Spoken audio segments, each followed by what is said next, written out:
conmovido o amedrentado, me pregunto si me importa otra nueva polémica. Basta de acusaciones. Los invito a que vengan y el día será nuestro. Esta historia narra la conquista de un alma libre a manos de equivocaciones. Una historia donde el trueque es obligatorio y el atesoramiento vicio. Propongo que la intención, a partir de ahora, sea desenmascararnos a nosotros mismos en cada nueva experiencia. Encontrar nuevas formas de contacto que desarrollen nuestra habilidad para abrirnos a los demás.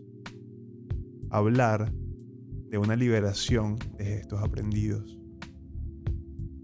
Y sobre formas que nos limitan a una sociedad determinada y concreta. Pensar que podríamos encontrar un paisaje desolado. Un paisaje bordeado por pirámides de sal. De imágenes blancas, distantes en el tiempo.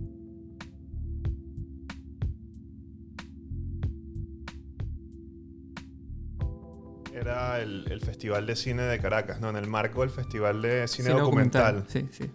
De Caracas, yo te había dicho que capaz podíamos hacer algo sobre el cine documental y elegimos 3 películas. O sea, la idea era como, lo que se me ocurrió a mí era que podíamos dar las impresiones de 3 películas del cine documental, que son Araya, de Margot Benacerraf, El extranjero que danza, de Manuel de Pedro, y Miami Nuestro, de Carlos Oteiza. Entonces, tal vez la primera pregunta era ¿por qué estas 3 películas? Yo creo que son tres películas que siempre hablamos, en verdad, bastante tú y yo. Son 3 clásicos del cine venezolano y son de 3 décadas diferentes. Yo creo que cada uno, es decir, tienen ciertos puntos en común, pero sobre Venezuela, pero son 3 maneras muy diferentes de ver el país, ¿no? Sí, esa era una razón. La otra razón era que Araya fue centro de una polémica Sí. De lo cual hablaremos más adelante. que hubo. Y también creo que es el aniversario 40 de Miami Nuestro. Sí, yo pensé que era más nueva, te lo juro. Yo cuando sí... De hecho, creo que el año que viene más bien, porque es una película del 81. Exacto. Entonces, pero en el marco de eso la montaron en YouTube, entonces. Sí. Y El extranjero que danza, que era la tercera película de la que vamos a hablar, es una fue joya. una elección dentro de todo el documental que había, que yo personalmente la puse para completar y porque, bueno... Sí. Mola. Sí, no, es tremendo documental. Y es un documental que creo que muy poca gente ha visto, de verdad. Es un documental muy absurdo. Pero bueno, ya llegaremos a eso. ¿Por cuál quieres empezar? Ok, podemos empezar en orden cronológico. Yo creo que es importante empezar en orden cronológico. Y para empezar en orden cronológico, creo que debemos empezar con Araya, ¿no? ¿Tú sabes qué año exactamente? El 59. 59. Que es un punto interesante para el cine, ¿no? Porque justamente cuando ya estamos entrando en esa época del cine, cuando el cine empieza el cine autor con la Nouvelle Vague, ¿no? Y que estos críticos de cine se vuelven cineastas, ¿no? Eso es como que en el punto histórico en el que se da ese cambio, ¿no? La controversia que estuvo por ahí era supuestamente sobre si ella en verdad había ganado un premio en el Festival de Cannes o... Que en verdad me parece, sí, que no vale ni siquiera la pena. Sí, no, yo no quisiera, yo en verdad no sé qué decir porque yo creo que más allá de cualquier premio, cualquier cuestión, que sí se lo ganó, por cierto, es una película muy importante para el cine documental en general. Es una joya del cine documental y no es que lo pienso yo o que lo piensa, sino está en el canon. Ha sido restaurada y ha sido vista en todo el mundo. Es una película importante. Sí, súper innecesario. ¿Tú dirías que no es el primer documental No. venezolano, ni más ni menos? Es que, ¿Dónde se podría decir que es el primer documental? mira, es que yo creo que hay un problema filosófico cuando uno dice el primer documental de algo. Porque la primera película se dice que fue un documental, ¿no? La de los trabajadores saliendo de la fábrica. Pero después después creo que se descubrió que en verdad no había sido un documental, sino que le habían dicho a los trabajadores que le hicieron. Entonces ¿De cuál estás hablando? Es la primera película de la historia. Bueno, también es como que... Supuesta. Una considerada las primeras películas de la historia, es una película francesa que se grabó, se llama Los trabajadores salen de la fábrica. Y básicamente somos trabajadores en una fábrica. Es muy corto. Pero después decían que era un documental, no, la primera película es un documental, pero después se descubrió que no, que en efecto había sido ensayado, porque imagínate, ¿sabes? En esa época las cámaras eran mucho menos flexibles que hoy en día.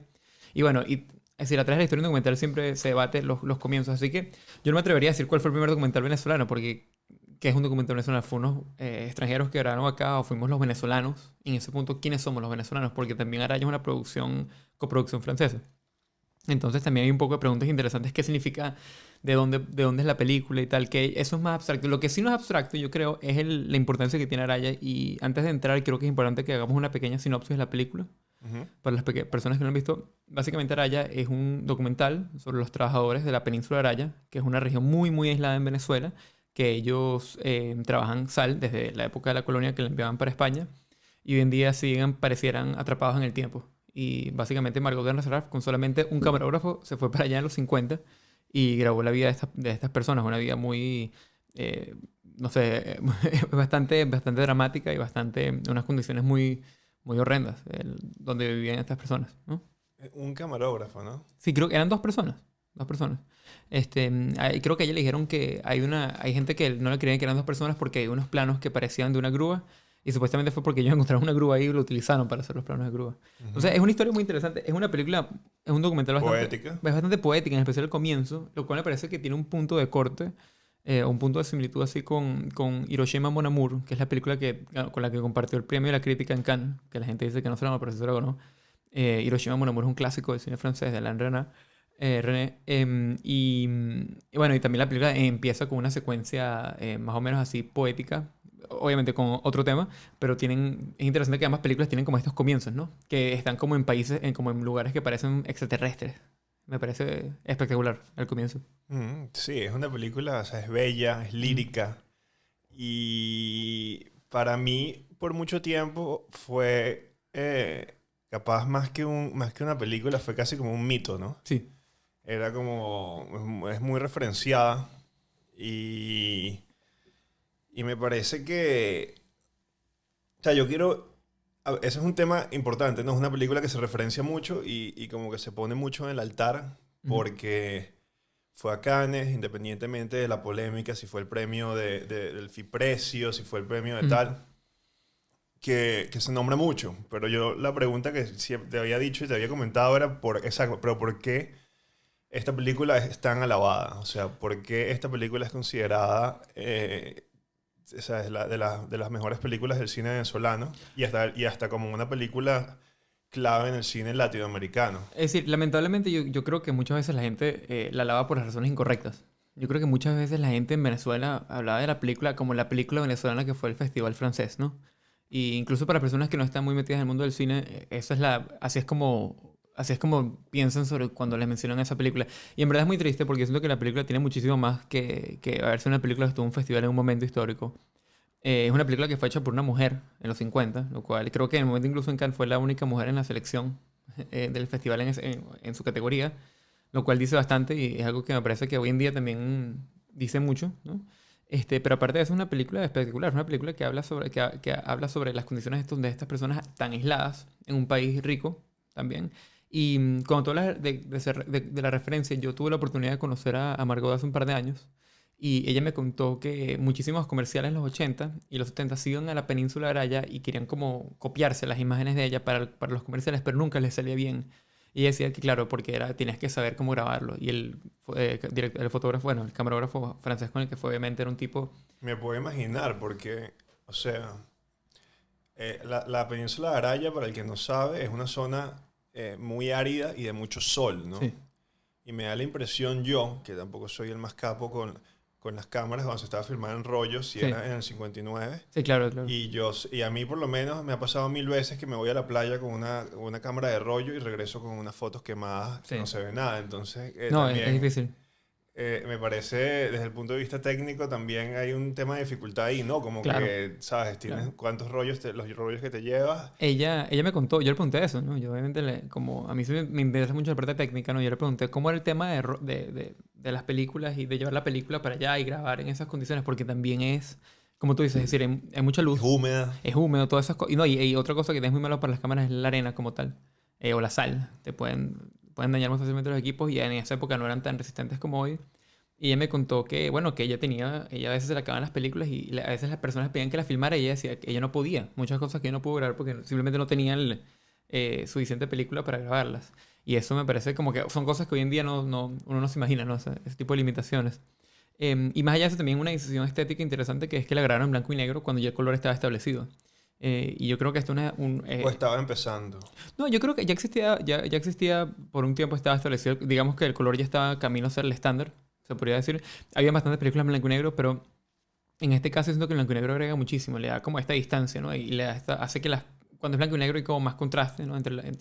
Como son solamente dos colores, tú puedes resaltar ciertas imágenes. Y yo siento que, por ejemplo, acá, como son las pirámides de sal, de verdad que yo siento que parece Marte o parece otro planeta. Sí, porque claro, no me dio la impresión de que fuera la película blanco y negro cualquiera, porque los blancos también son muy Sí, iluminados, ¿no? sí. Entonces están casi que hasta, o sea, no amarillos, pero son, o Sí, sea, no, tienen mucha... te transitan de verdad el calor y bueno, y también con el blanco y negro que también crea una sensación. Imagínate grabar eso a color, quizás daría una sensación de modernidad, Ujú. que es lo contrario, ¿no? En esa época también el blanco y negro era como una tecnología que ya estaba saliendo. O bueno, no saliendo, sino era menos, ya no iba a ser, se sabía que no iba a ser para allá la cosa. Entonces, eso también los pone en un punto en el tiempo, ¿sabes? Pero no, es una película espectacular, todo el mundo debería verla. El otro punto es el narrador, la Ajá. voz en off. Sí, ese es el único problema que yo tengo con la película personalmente, pero no es algo, personalmente, es decir, no es algo que yo tengo los cineastas, la cineasta o algo así, sino siento que es un problema que tenía el cine documental, una limitación que tenía el cine documental en los 50, también es una limitación técnica, que no había sonido sincronizado. Entonces tú solamente puedes grabar imágenes y entonces lo que hacías es que agregabas un voiceover después para guiar. Y en esta película el voiceover, yo creo que a lo que tú quieres ir. Claro, pero para el que sepa, para el que no lo haya visto, como la película no tiene entrevistas, o sea, no hablan con los trabajadores, ni con los habitantes, ni con los pescadores de la península. Pero entonces me estás diciendo que eso fue una decisión técnica. No, es que simplemente en esa época la tecnología de sonido sincronizado, o bueno, no estaba tan establecida o era algo muy nuevo. O quizás no tenía acceso a eso. Es decir, también hoy en día todos estamos acostumbrados a tener todo al mismo tiempo. ¿Sabes? Aquí si tú quisieras puedes tener, yo qué sé, 3D o hacer lo que te dé la gana por poco dinero. En esa época no era tan fácil. Y tener sonido sincronizado no solamente significa, no solo sería tener otra persona, tener la tecnología como tal, sino tener alguien que lo haga y que lo sepa hacer y después, o sea, es un trabajo, Porque es una práctica del cine documental, o sea, sí, el hecho de involucrar o no involucrar el voice. Sí, no, es a que las claro. personas de las Sí, que estás registrando es una decisión editorial sí. como que importante, ¿no? Y yo no sé si pensando, no sé cuál era la práctica común. Tú me mandaste el video este interesante que Ah, hablaba sobre los, por ejemplo, cuántos minutos de voiceover, pero también sí, cuánto tienes de off, cuánto tienes de voz narrando encima de las imágenes, sí. o cuántas veces simplemente dejas las imágenes hablar por ellas mismas, ¿no? Claro. Lo que pasa es que, mira, eso es un debate muy clásico, muy interesante de la filosofía del documental, ¿no? Porque al principio la crítica era, ok, si hay un voiceover que te dice todo, un voiceover que es básicamente la voz de Dios, ¿no? Un hombre que, además es un hombre, ¿no? El que te dice, es una voz de Dios que te dice, estos son la gente que vive acá, ellos viven así, son facts, ¿no? Y es académico también, la voz con la que dicta el voiceover es una voz bastante académica, bastante una persona leída, ¿sabes? Y te dicta Y todo una lo, perspectiva. y una perspectiva desde lejos y desde arriba, hasta cierto punto. Y eso es algo clásico del documental de esa época, ¿no? No es que es algo típico que pasaba. Después, cuando se pudo hacer el sonido sincronizado, se generó un movimiento que se llama Direct Cinema o Cinema Verité en Francia. Y era un cine, por ejemplo, los hermanos Mails, hay muchísimos. Marker. No, Marker es después. El Marker es un poco más, ya es otro punto. Pero estos documentales, Direct Cinema y Cinema Verité, ellos no tenían voiceover. Y ellos simplemente graban la realidad como era. Eso fue como en los 60, 70. También hay una película clásica que se llama The Salesman, que sigue unos vendedores de Biblias, es un clásico del cine documental Direct Cinema. ¿Y qué pasa después de eso? Después la crítica se da cuenta que en verdad siempre que tú le pongas una cámara a una persona y donde tú cortes, tú tienes una edición estética. Entonces el hecho de tú quitar el voiceover o ponerlo no afecta. Es decir, es una construcción y después ahí entra Marker, que es, digamos, no, bueno, mira, esto es toda una construcción, entonces ¿entiendes? Es como un péndulo de tendencia de crítica que va moviéndose. O sea, entonces tenemos en los 50 el documental que tiene la voz de Dios, que te dice todo. Después tenemos el Cinema Verité, el Direct Cinema, que dice, no, aquí no hay voiceover con Rouge, que se llama, por ejemplo, una película que se llama Yo, un negro, que también se trata sobre eso, que no tiene voiceover, sino que es nada más la realidad como es. Eso es mentira, porque tú creas las situaciones. Porque depende, ¿sabes? ¿Cuál dirías tú que es la intención del documental? ¿Que es un registro como neutral o ese supuestamente siempre es el intento, ¿no? Hay diferentes maneras de verlo, ¿no? Hay documentales que son de interés etnográfico. Por ejemplo, los primeros probablemente fueron de interés etnográfico, de querer capturar, digamos, otras civilizaciones, otras culturas. ¿Y cómo capturas tú esto? Es una pregunta de verdad. Y yo creo que también está mal creer que los cineastas o los directores tienen una mala intención o a veces, por ejemplo, en la academia se le ve como un tono colonialista, entre comillas. Y yo no creo que es eso. Simplemente son las herramientas que ellos tienen en su momento, ¿no? Ellos sí buscan un poco apegarse a la verdad. Pero claro, eso es incluso hoy en día, ¿no? ¿Qué es la verdad? ¿Sabes? Dime tú, ¿cómo se llaman los documentales estos que nos gustan a nosotros del tipo de BBC? Que es voiceover. Adam Curtis. Adam Curtis, por ejemplo. ¿Qué es eso? ¿Cuál es el género de Adam Curtis? Porque él dice todo, ¿no? Y 90% voiceover. Claro, está, ¿cómo se llama el video este que me mandaste que trataba sobre documentales etnográficos? Y en sí. ese caso, Sí. si estás grabando unas tribus, a los Yanomami, o si estás grabando a una tribu en África Ujú. primitiva, creo que también ahí es donde él comentaba también en qué medida tu intermediación influye. Como lo muestras. Sí. Sí, Y bueno, hablando de ese, entonces yo creo que eso es un buen segue a El extranjero que danza, ¿no? Porque El extranjero que danza tiene este encuentro de un grupo de teatro experimental danés que se va a Venezuela a hacer como una especie de intercambio cultural con los Yanomami, ¿no? Y esto fue que en los 80, ¿no? O los 70. Exacto, ese film. Un dato curioso que se me olvidó mencionar es que Cabrujas es el voiceover de Araya, no sé si sabías. El que, ¿en serio? En la versión en español. ¿What? Que salió que salió en el 77, porque también eso fue otra cosa, que esa Claro. película primero salió en francés, Claro. con un voiceover en francés, y fue hasta el 77 que salió en Venezuela, Ujú. con voiceover de Cabrujas. Imagínate, y el que hizo el voiceover en francés es un actor famoso. No me acuerdo el nombre, pero es un actor famoso. Para terminar con esta peli, antes ya, y Ujú. continuamos a la siguiente, no es una biografía, pero es como unas memorias conversadas Ujú. que escribió Diego Arroyo Gil Ujú. con Margot. O sea, fue a hablar con ella y tal. Y salió esa conversación, que es un libro que se llama La sal de ayer. Ah, claro. Y fue un libro que él ofreció. Él se ha dedicado como a escribir estas biografías para Planeta. Y tiene una de Sofía Inver, tiene esta de Margot y tiene otras. Y él las ofreció durante la cuarentena, el PDF, gratis al que lo quisiera leer. Entonces yo tengo ese PDF que él me lo mandó. Y yo creo que todavía, no sé si ya ahorita como se está acabando la cuarentena, no sé si la oferta sigue vigente, pero en todo caso tengo ese PDF que lo puedo mandar y creo que yo todavía no he podido leerlo, pero Claro. me suena interesante, ¿sabes? Él empieza con una cita que es, hoy entregan la sal de ayer. La ronda no debe detenerse. Y así Buenísimo. llamó el libro La sal de ayer. Y está bueno, se los puedo enviar al que quiera. Y yo creo que también Diego, en todo caso, se los puede enviar si le escriben.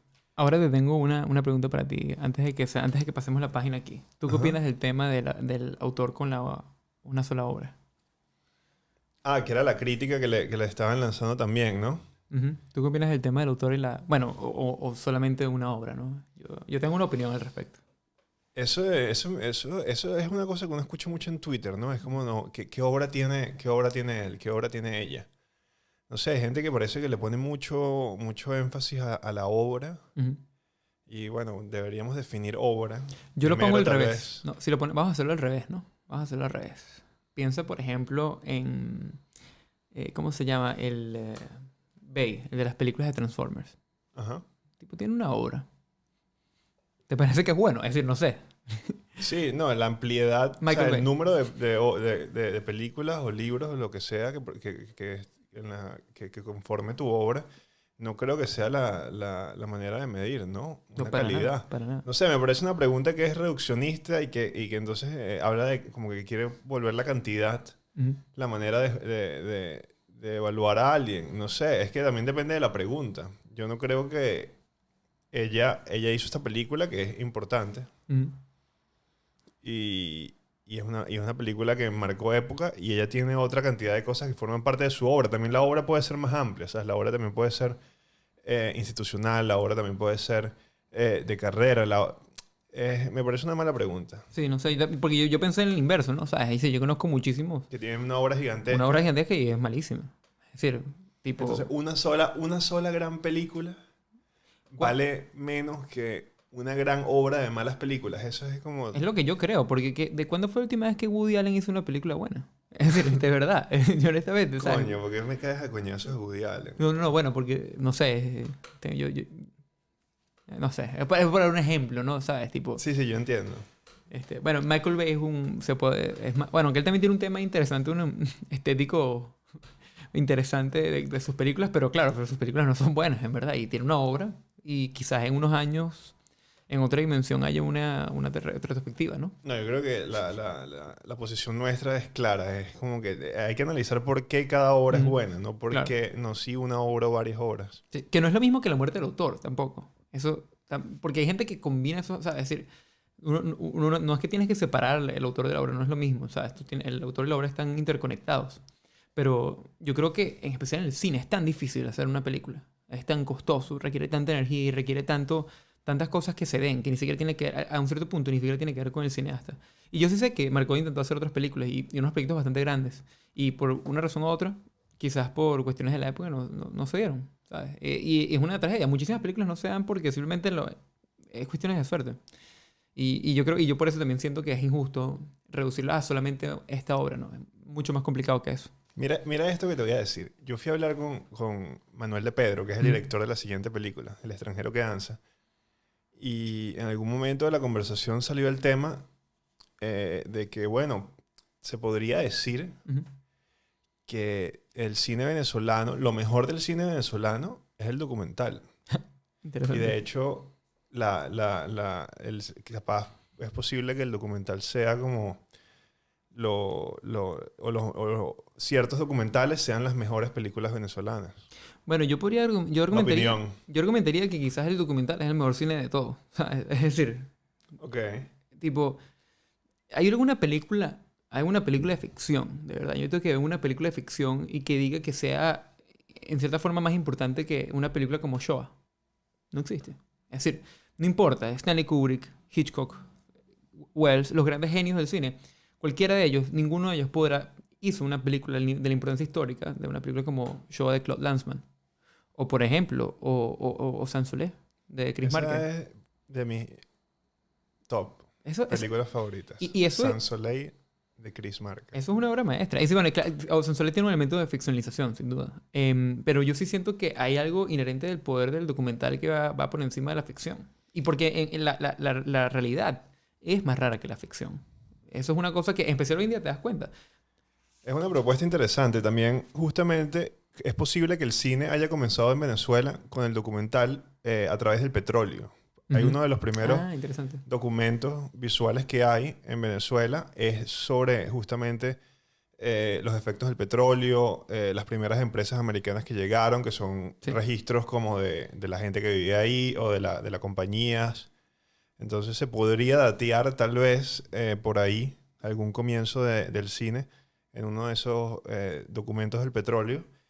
Y eso está bueno. O sea, otros temas documentales que vi que se trataron mucho era, o sea, el registro de celebraciones populares, Claro. mucho. Y claro, el antropológico, Ujú. etnológico, que es un poco donde entra el extranjero que danza, ¿no? Entonces, para dar contexto, la siguiente película es El extranjero que danza de Manuel de Pedro. Y es un documental, es un corto Sí, de 25 minutos más o menos, sí. que salió en los 80. Manuel de Pedro es un director documentalista, nació en España. Catalán, ¿no? Seguro. Puede ser, Ujú. o gallego, no estoy seguro. Ok. Pero llegó a Venezuela, ya lleva mucho tiempo en Venezuela, y ha hecho más de 30 películas. O sea, lo que es El extranjero que danza, que trata sobre la visita del Teatro Odín, un teatro danés, experimental avant-garde a Venezuela a finales de los 70. Es una parte de su obra en la que él también trata, en la que él se enamora de los Yanomamis y también hace un largo que se llama La iniciación del chamán, Ujú. que sí estuvo un pelo más, sí, rodó un pelo más por el mundo. pero él también tiene unas obras acerca del petróleo, Claro. tiene unas obras acerca de Juan Vicente Gómez, Claro. tiene unas obras, o sea, tiene 30 documentales. Entonces, él trató una serie de temas, era muy buen escritor. Sí. Y bueno, esta película en específico es la visita del Teatro Dean. Y el Teatro Dean lo fundó un tipo que se llama Eugenio Barba, un italiano, Ujú. y que ahorita a estas alturas todavía activo. Es una gran figura del teatro, ¿no? Y ¿Él del sale en el teatro documental? experimental. ¿Tú sabes si él sale en el Claro, documental? Ok. sí, bueno, él es parte del Ujú. grupo Ujú. y ellos tenían unas propuestas, o sea, ellos hacían teatro experimental y eventualmente ellos desarrollaron la propuesta del teatro como trueque. Ujú. Entonces, hay una primera película que ellos visitan el sur de Italia. Entonces, se crean esta idea del teatro de calle y justamente también el intercambio del teatro con comunidades y el intercambio espontáneo. Y sin poder hablar el mismo idioma. A veces sin poder hablar el mismo idioma. Entonces ellos después pasan esa idea. Descubrí, revisando, que ellos también visitaron el Perú y que Ujú. también hay una película en el Perú que yo no he visto. Y esta fue su visita a Venezuela. Claro. Era en el marco del Festival de Teatro de Caracas. Ujú. Y es un corto sumamente interesante y también un corto como que está muy bien escrito. Sí, sí, está muy trabajado, y yo creo que revela, ahorita lo volví a ver en preparación porque lo vi cuando tú me lo trajiste, tú me lo revelaste hace un par de años, y me acuerdo que cuando lo vi, cuando tú me dijiste, coño, esto es una joyita que en verdad, porque no sé, bueno, pero eso pasa mucho en el cine venezolano, y pasa mucho en la literatura, pasa mucho en la cultura venezolana que está lleno de joyas que nadie nunca en verdad explora. Es una tragedia, pero bueno, cuando lo volví a ver ahorita, yo siento que hay quizás algo que no entendí la primera vez, que quizás es una crítica al teatro, Dean. Porque hay una parte en el texto que dice así como que quizás esto no significa nada. Y me pareció, y yo como que quizás, ¿no? Es decir, esta gente que ellos tienen como unos ideas, ¿no? Unas ciertas ideologías que ellos intentan, por ejemplo, compartir con los Yanomami. Yo creo que una parte quieren demostrar como algo así como de los colonizadores, ¿no? Un acto así, y como que los Yanomami en verdad no se pueden identificar con eso, porque en verdad no es la historia de ellos, la historia de ellos es diferente, ¿sabes? Y es como que ellos tienen estas ideas preconcebidas, súper occidentales, del punto de cómo ¿sabes? Cómo la colonización tomó un efecto en Latinoamérica, y Venezuela es un país muy, muy raro en ese sentido, porque es diferente las relaciones que nosotros tenemos con los colonizadores a como las tienen, por ejemplo, los Estados Unidos, ¿no? O el Perú, ¿no? Y para mí fue muy interesante ver cómo ellos tienen sus ideas preconcebidas y se las ponen a esta gente, y es como que los Yanomami en verdad no siento como que ellos entienden la cosa. Y bueno, también obviamente es una cultura, la cultura Yanomami es impresionante verla en cámara, cómo se visten, ¿no? Claro, capaz, exacto, para explicarle la corta sinopsis, es este grupo de teatro visita Venezuela, Ujú. se presenta en una plaza en Petare, en Curiepe, Ujú. y ellos llegan básicamente al lugar, a la plaza pública, con zancos disfrazados, una especie de circo, o Tipo Pink Floyd, una cosa así. sí, con máscaras, zancos, malabaristas y tal, y llegan a la plaza sin anunciarse, y eso genera un intercambio con la gente alrededor. La gente se reúne a ver qué es lo que está pasando, y ellos en general lo que intentan, o la idea muchas veces era como que generar un intercambio. Ellos descubren a lo largo de este proceso que eventualmente como que el pueblo les ofrece algo de vuelta, ¿no? Y Ujú. no son ellos los que están intentando conquistar al pueblo, sino que el pueblo intenta conquistarlos a ellos de vuelta. Ujú. O al menos así lo presentan, ¿no? Y entonces al final como que termina sucediendo un intercambio ellos me llaman de libertad, ¿no? Porque Ujú. justamente en Curiepe también ellos al final se monta una fiesta de tambores, Ujú. que es donde el texto dice que como que el pueblo de Curiepe se da cuenta que el teatro no es algo externo, sino que ellos también tienen un teatro. Claro. Entonces, y tienen la fiesta de tambores como teatro. Y después hay un segundo... Claro, y al final de la película, ellos, exacto, deciden, ya un poco motivados también por los productores, y también me dijo Manuel Ujú. de Pedro, que le dijeron como que nos tenemos que llevar a donde los Yanomami, Ujú. que era esta tribu indígena de las más aisladas del Amazonas, Ujú. que, ¿sabes? Una tribu que está totalmente separada de las sociedades industrializadas, primitiva en su tecnología y con un caudal de leyendas y tal, y tradiciones en un chabono. Y mitologías. Y exacto. Y van y entonces se les presentan eh, de nuevo por sorpresa, sin anunciar, en estos disfraces y estos pantalones largos y faldas y sombreros y maquillaje a los Yanomami. Y entonces también se genera un intercambio. Y eso es ¿sabes? Eso son escenas muy especiales porque, bueno, tienes una tribu Yanomami que de repente le llega a un teatro avant-garde danés en unos zancos haciendo gritos. Y se Y meten unos entonces, alucinógenos, ¿no? En una parte. Como, claro, o ellos como que... ellos primero responden en Ajá. una especie de respuesta, se disfrazan con plumas de tucán y se maquillan con onoto y tal, y salen y hacen una especie de espectáculo de recibimiento Sí. que ellos ya a veces también hacían. Los Yanomami están acostumbrados al trueque, ¿sabes? A visitas de tribus también. Y entonces eso era como una especie de ritual de recibimiento Ujú. que al final, bueno, era mucho, una gritería y una locura como que todos en un círculo y que, ¿sabes? Con las lanzas, mucho como te lo podrías imaginar.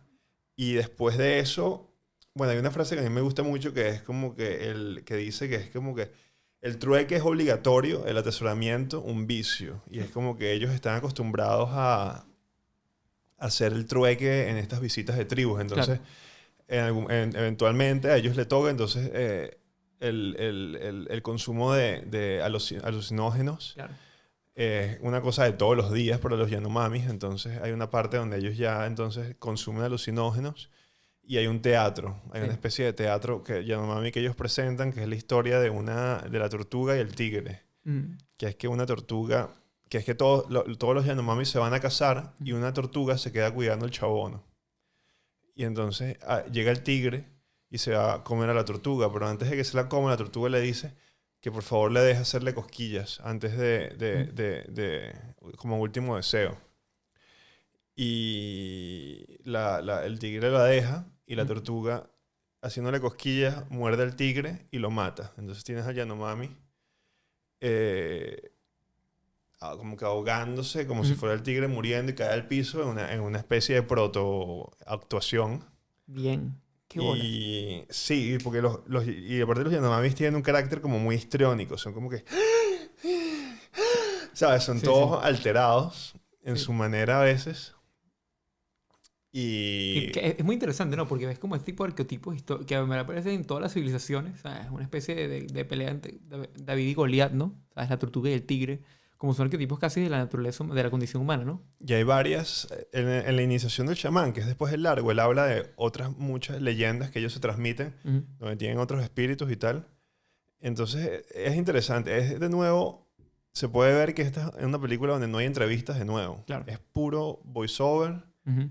encima de las imágenes y en parte sí se nota que, o sea, por ejemplo, uno nunca escucha qué es lo que opinan los pueblos de estas visitas. Entonces es una crítica también que es Claro. como que, ¿sabes? Claro. Y es una cosa que me dijo una vez un artista aquí en Berlín cuando le conté esta historia, que era que también en parte era un poco un ejercicio del ego, de parte del teatro DIN. Sí, eso lo sentí Porque un poco.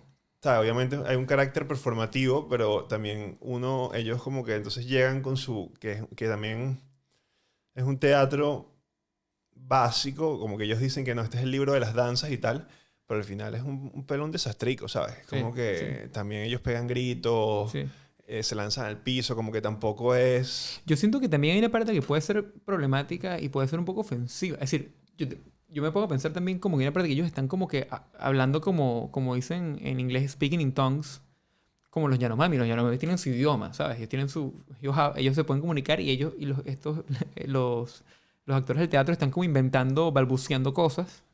Y yo estoy Sí. escuchando y digo, pero ¿qué es esto? ¿Sabes? Es decir, eso es como raro, ¿no? Que ellos...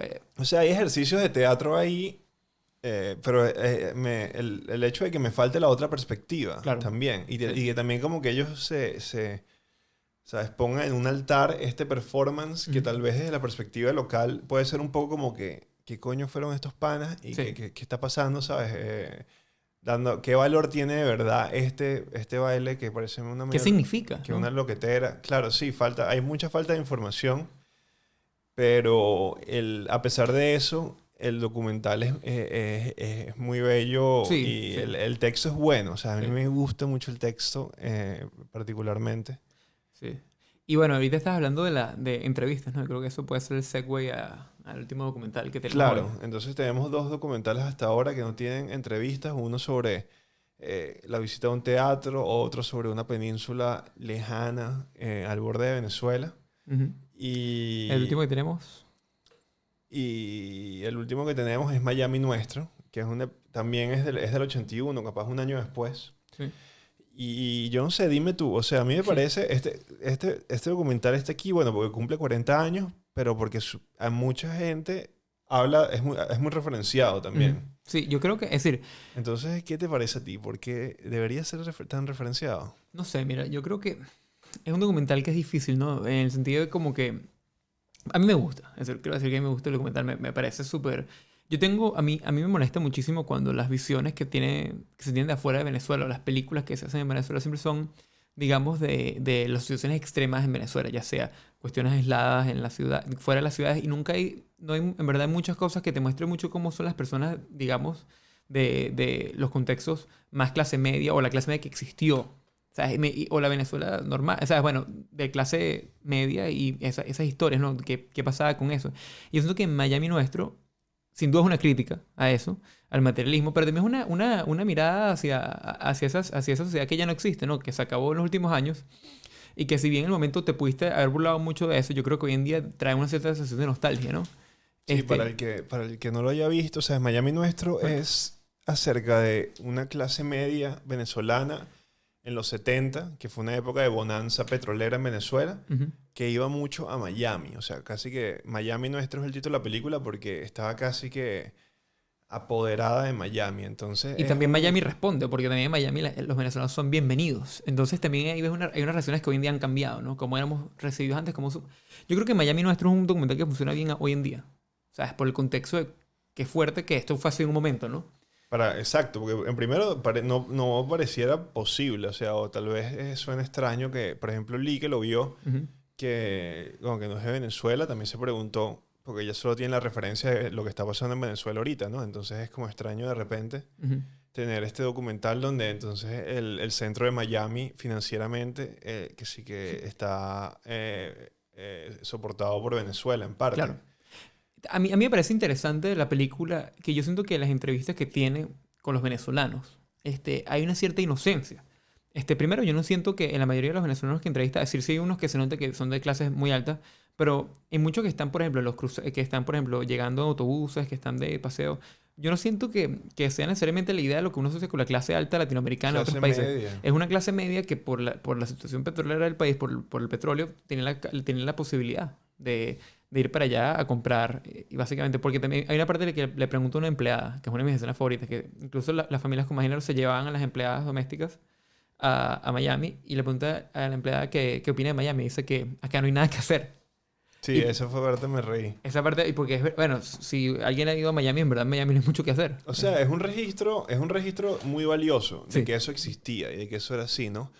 Pero también me quedé, eventualmente, al final este también no es un largo, es un corto, es media hora. sí, sí.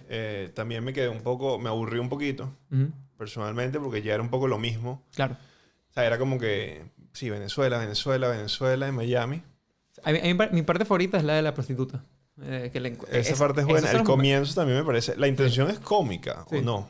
Es que, mira, es que también esa es la pregunta que yo me hago, ¿no? Cuando tú haces esa película, ¿qué quieres mostrar? Esa es la pregunta que yo también me hago cuando hicieron esa película. ¿Qué quieren mostrar? Quizás ellos se fueron buscando una superficialidad a los venezolanos y terminaron encontrando una inocencia. Eso creo que quizás fue lo que pasó. Yo creo que las personas que fueron, cuando se fueron a Disneylandia, a Disney World, a buscar, a entrevistar a venezolanos, se encuentran unos venezolanos que están, coño, estoy aquí con mi familia. Esta es la primera vez que viene, aquí está todo el mundo familiar, ¿sabes? Es decir, no hay una decadencia que tú asociarías, por ejemplo, en el caso de turistas del norte de Europa en España. O sea, es unos turistas. Pero yo creo, o sea, como yo lo entiendo, él en parte se está burlando un poco de cierta banalidad. Sí, hay un poco de banalidad pero y superficialidad y que la gente va a comprar cosas.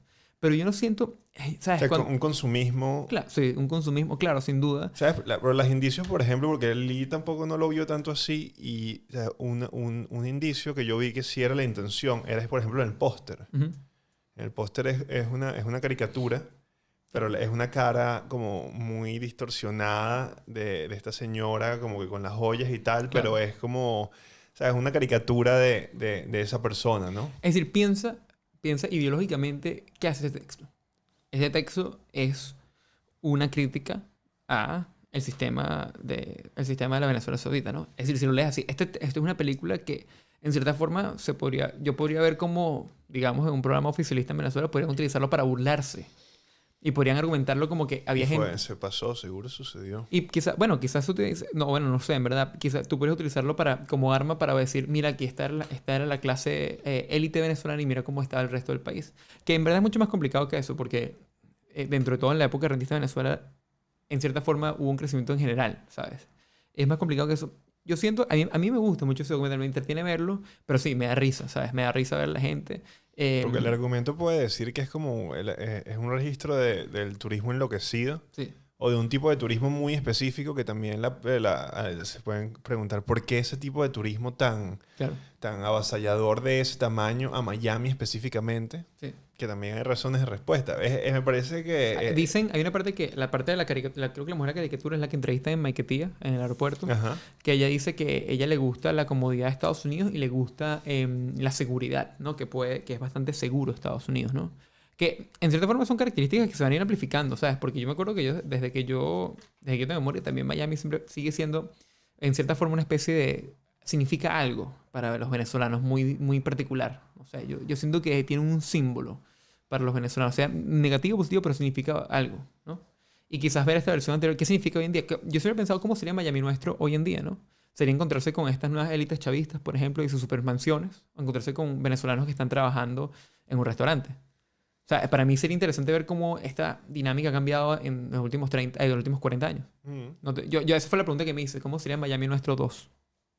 Esta peli está en YouTube, que la montaron en el canal de la productora. Y Sí. se puede encontrar buscando Miami Nuestro.